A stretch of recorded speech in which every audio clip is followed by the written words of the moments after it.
Folks, welcome back to a late night episode of Rudy in the warehouse at 1 in the morning. The lighting is going to be terrible. The sound is going to be terrible. And it's going to be fuzzy because we're going to talk about the state of 2022. Filming a couple extra videos here and some good talks for you all. I'll be gone for the next week as we head to New Jersey. I leave the Florida basement for the first time in many years. Moving forward, you all can expect that want to see what's going on out there. I plan on even attending the Collecticon type of events in Orlando, Florida next year for MetaZoo, and possibly some Magic events here, possibly a Vegas thing. I'm not sure yet. The world seems to be more receptive to those type of events. But more importantly, let's go back. That'll be another video. But as far as today, May of 2022. It's very late, past midnight. It's quiet. And I'm just going to talk to you all on a camera. Haven't filmed from here in a while. Boy, 2022's turned out to be a doozy, isn't it, everybody? So the flavor and tone of this May, the middle of 2022. I feel like 2022 just started, and here we are in the middle, the 5th month of the year. Pretty confidently tell you all. I think like the NASDAQ is like negative 27% year to date, and I think the S&P is like negative, 20% year to date, and the Dow's negative 15. Pretty brutal for most people's 401ks and brokerage accounts, and God help you if you invested in a lot of these fintech startups or SPACs or companies that never made a profit. You're probably annihilated down 80-90% from the highs. So kind of .com 2.0, as they're saying. But everything's going to be okay.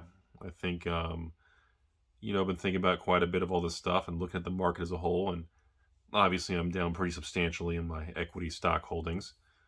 Never thought I would be telling people that I'm down like 10-15% on Google and Amazon and Apple. Well, that's, I guess, 10-15% from the highs. So let's talk about the collectible world, everybody. As of right now, this could change very rapidly. It feels like we're in the process of a washout. It feels like we're in the process of a reset, maybe a little bit of a swoop. When you go to a casino or a cruise ship or Vegas, you go up to the roulette table. Everybody puts their chips on the board, and the guy running the board always says no more bets. They spin the wheel, and the ball's going around a million times, and everybody's placing those bets. At the end, the swoop comes out, and the swoop is this arm, or the guy's arm itself. Usually they use like a metal stick or a rod, and they swoop across the board, and they absorb most of the bets that are losers on the table. Anyways, it feels like 2022 is turning out to be a real asset deflationary return to reality. I think the most disturbing thing is learning now, as this water level is going down, how many people were over leveraged and how many ships are not going to survive this water level decline. I think that's what's really catching my eye. I am blown away right now. The increased number of contacts for people wanting to sell me old Magic, sealed product, a substantial amount of collectors and investors wanting to unload flesh and blood, sealed product, and cold foils. Not as much Pokemon contact anymore, which is good because I don't buy Pokemon singles. I only buy Pokemon sealed boxes. And I gotta admit, to my surprise, on a percentage basis from the top to where we are now, you know what blows my mind? Do you know, out of Magic, Pokemon, MetaZoo, Flesh and Blood, Weiss, out of all these I can name about 10 main card games. The largest percentage decline from the top would be Flesh and Blood. Magic and Pokemon are pretty tied.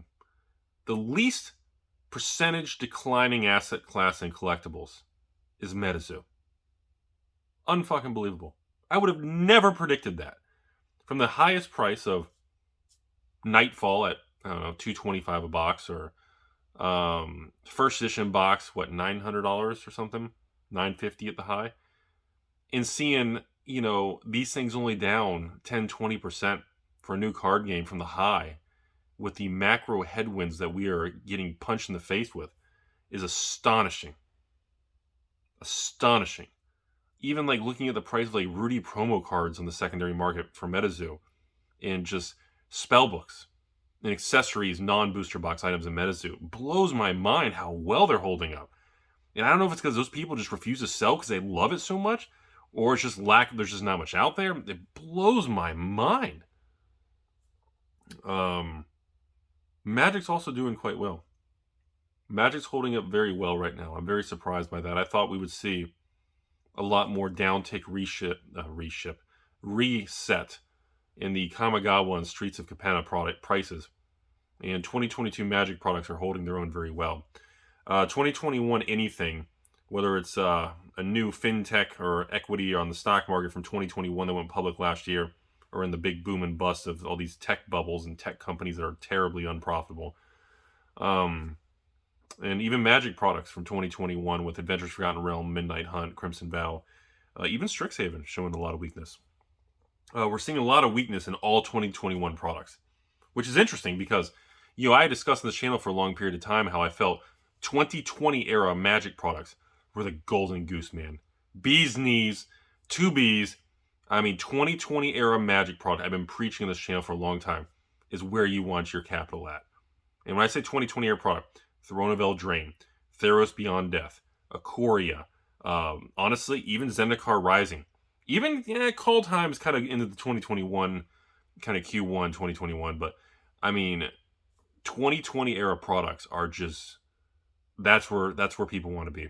And the market shows. Look at the prices of those items. Look how well they're holding up in this recessionary, macro headwind environment, whatever flashy, smart people word you want to use. It's interesting. You can see the divide where money is kind of parking and hiding in 2020 era collectibles versus 2021 era collectibles. The difference is quite fascinating. Even 2021 era Pokemon boxes with like the Battle Styles Chilling Rain type thing, which I think technically maybe the first wave of some of that was 2020, but the other waves when they crushed the market was 2021. Anyway, but you can see the difference. And of course, you go 2020 or previous, again, everything 2020 or older is worth its weight in gold. Whether it's real estate or collectibles, it's kind of where you want to be. So, it looks like 2022 is turning out to be a year of, well, a lot of problems and losses and negativity similar to 2020, but with a different catalyst. And this time, it's bizarrely, I don't want to say unjustified, but it feels very different. 2020 was such a shockwave of just shut everything down in panic in the world ending. But this is like, everything's open. Like, I'm in Florida, and let me tell you all something. The jobs, the market, the real estate, the traffic, the restaurants, the everything. The Starbucks drive-thru, the Rudy drive-thru, the Chick-fil-A drive-thru, Walmart. These places are packed every day. And, my family and I are in the car, and I'm like, this is considered a mild recession? And I know, every demographic section of the country, I get patrons all the time saying, Rudy, I'm in California, not in the good area, and it ain't like that. Rudy, I'm in New York. Our real estate prices are garbage. They haven't gone up in years. Rudy, I'm in New Jersey. Same thing. They ain't going up. People aren't moving here like they're moving to Florida or Texas like you or Colorado. So I'm aware of that. So I know my opinion and my environment in Florida is very different than many people in different sections of the United States or around the world. Especially internationally, things get very different. So it's a situation where it's like, I didn't think I'd be making videos in the middle of 2022 addressing just everything going down in price and the sheer negativity and bearishness between stocks, inflation, interest rates, we're in a situation where you keep cash in the bank, you get no interest. Maybe eventually they'll give us interest. The Fed's raising rates, but you know how banks are. They're quick to raise rates on us for borrowing money by paying out interest in a checking account. Man, they drag their feet to the end of time. Am I right? So I'm like, I never thought I'd be making videos in 2022 where if you keep your money in cash, you get the crap kicked out of you from inflation. And if you invest or put the money to work because of inflation, you just get clobbered, haircut, minus 10, minus 20, minus 30, minus 40% of your money. That's 2022. It's turning out for the collectible, investable anyone, whether it's stocks, even retirement accounts with people over the country and working with the companies. It is a turbulent, the amount of messages that people tell me, Rudy, I work for a bank. Rudy, I work for Walmart. Rudy, I work for B of A. I work for Chase. I work for Wells Fargo. I work for this. I work for Goldman. I'm putting everything in cash, man. We're all in money markets, everything. We'll move back in 6 months. I mean, every day, the bearishness and negativity. Everybody is positioned for negativity, downside, and crashing. And nobody is positioned for upside right now. And I'm sitting here thinking, what happens if sometime in the next 60 days or 90, anytime, the market just turns and goes up like 7 days in a row and nobody's positioned for it? No, I feel like everybody's like 20% long and 80% cash. Like, I'm like I think about that and I'm like, and of course every day the market opens, stocks drop, everybody's freaking out every day, just down. I think it's down like, I don't even know, 12 weeks in a row now? Who knows? I know we've been going down since November of last year. Who knows? We were down like 6 months in a row. So we're seeing the spillovers in collectibles and other categories. And I want to be on record. By the time we hit the end of 2022, things will be turned. That's my opinion. That's my personal opinion. No evidence. Look at me. I'm in a basement full of cardboard at midnight, 1 in the morning. I don't have any degrees and licenses and advice. I'm just telling you what I think is going to happen. And I'm sitting here in the middle of the night, smelling like cardboard, looking around. I'm telling you all, I don't know when this is going to turn. But I know most people are going to miss it. And yes, this feels very different than the crash of 2020. Very different. And collectibles, fucking nobody in Magic, Pokemon, Flesh and Blood, the Zoo, Weiss, Force of Will, Yu-Gi-Oh!, Vanguard. Nobody. I'm looking at the data from the patrons on the weekly, monthly basis on spending from thousands of patrons, everything. Patrons are still kind of sending in the same amount of orders on a weekly, monthly basis, but the size of the orders. People aren't buying by the case. They're getting 1 or 2 boxes, half a case for standard draft boxes or whatever. No, this image that everybody's hoarding sealed product and all this stuff, it ain't happening, ladies and gentlemen. I talked to the distributors. I'm like, you guys getting a lot of people requesting draft boxes? Even, Zendikar, Call Time from last year, Strixhaven, AFR, Hunt, Crimson. I don't care. The new stuff, Kamigawa, Streets of Barry Manilow. And they just tell me, yeah, it's selling fine. Stores are ordering their little couple case restocks, but nobody's hoarding. Nobody's ordering by pallets. There's no massive volume going on. And I'm like, okay. Interesting. Or as one of my distributors puts it, no one's buying like you do, Rudy, but you're not sitting on as much because you're filling orders and things. And, I still like to keep my palette of every product. That's my personal thing. Looking at you, Jumpstart, out there. Oh, yeah. We're building you big, baby. Just like Commander Legends. I knew your days were coming. And I'm looking at stuff and I'm like, the attitude went from Rudy Goes on YouTube in 2016. By 2018, 2019, the consensus was every Rudy patron, everybody is investing in hoarding sealed product and blah, blah, blah. Investors selling to each other. 2020 crash. 2021, everything goes easy money. Everyone's making fortunes. 2022, fucking pin drop. Nothing. Nobody. Everybody just walked. That's how it feels. That's how it feels, folks. Nothing. Like, I feel like in the 7 years, or 6.9 years, I've been on YouTube.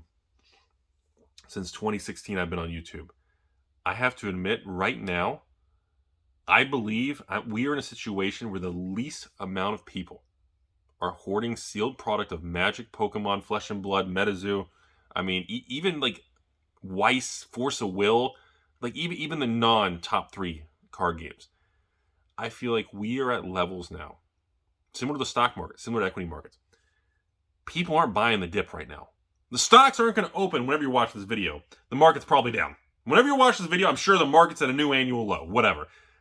I guarantee you all, ask any of your friends or family, hey, every time the market's dropping, are you buying stocks? Every time we go on a downtick? Every time we dip, are you buying? Are you still buying the dips? People may lie to you. Oh, yeah, I'm watching. People aren't. There's no bid, as they say on Wall Street. Buyers aren't stepping up. And the same thing is happening to collectibles. So I'm ready to cut this video off here. I'm done rambling for the night. It's late. I need rest. I'm getting ready to travel here and Just want to be on record. This is an interesting time. And especially with like even Magic. I've never seen an era of Magic, of products, than even the new releases, where everybody is so damn bearish. Nobody is hoarding and sitting on sealed product. Like that whole meme of everybody, it's just investors. Everybody's got cases of Zendikar collectors. Everybody's got cases of Commander Legends. Everyone's got cases of Core 2020 and 2019 and 2020. No, they don't. If you don't believe me, go on eBay. Type in Zendikar collector boxes. Type in, here, hold on.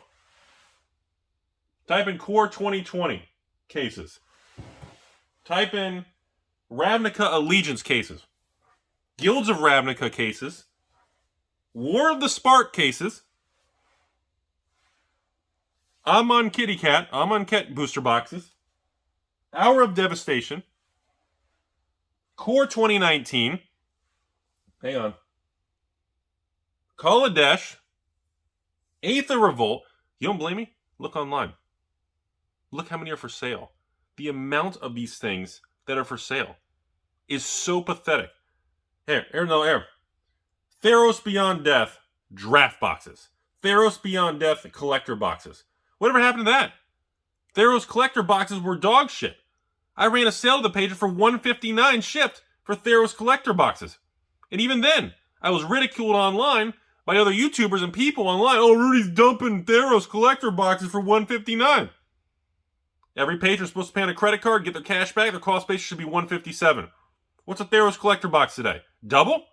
$257? What happened? I thought, what else we got? Oh, look at this. Iconic Masters. The hell happened to that shit? What else we got? Hey, look at this. Look at this little case. Dominaria pre-release kits, huh? Eldritch Moon pre-release kits. Rivals of Ixalan pre-release kits. Commander Anthology. Plane Chase Anthology. Throne of Eldraine Brawl decks. Masters 25. Battle Bond. Conspiracy 1. Conspiracy 2. Commander 2017. Commander 2018. Ouch, you better get a loan out for those. I'm done. I'm just telling you all what happened. I stayed the course. I have no problem showing it, showing the receipts. What happened? Where'd everybody go? I feel like I'm back to like 2016 Rudy. In like the whole sealed product and everything long term, everybody just said fuck it and they're out. I feel like I'm like the cheese that stands alone. Journey into Nyx. Born of the Gods. Avacyn Restored back there. 10 cases of Avacyn Restored I see in the distance. Core 2013 and 2012. That brings back some damn memories, man. Holy shit. Alright, folks. Cut it off. One last thing. This downturn in the next 12 months, a lot of people in this Kickstarter world, they're going to get fucking annihilated. These Kickstarters, all these people that pledged these things in the last year, a lot of these weird, there are hundreds of Kickstarter TCGs. I would say out of 100 Kickstarter TCGs, I'd say about 95, maybe even 97 out of 100 are going to go to zero. We're in a downturn. This is a risk-off environment. And good luck, folks. Sometimes it's important to share the receipts and show you all that, you know what? It's amazing how at a time when a product like Core 2019 can come out and everyone can say it's the worst core set ever. And it was. Remember, this is the set that only had mythics, no rares worth money. And I remember, I think 10% of the patrons even bought this shit for $79.99. Life's a funny thing, folks. You don't know if you're right or wrong until you grow older and you look back at it. And life kind of forces you to be right or wrong. It's almost like many times, no matter how confident we are, even I don't know what the hell I'm doing. So I have to diversify into everything because I can't predict the future. And as they say, folks, maybe it's in the cards. Maybe it's in the cards. Godspeed, everybody.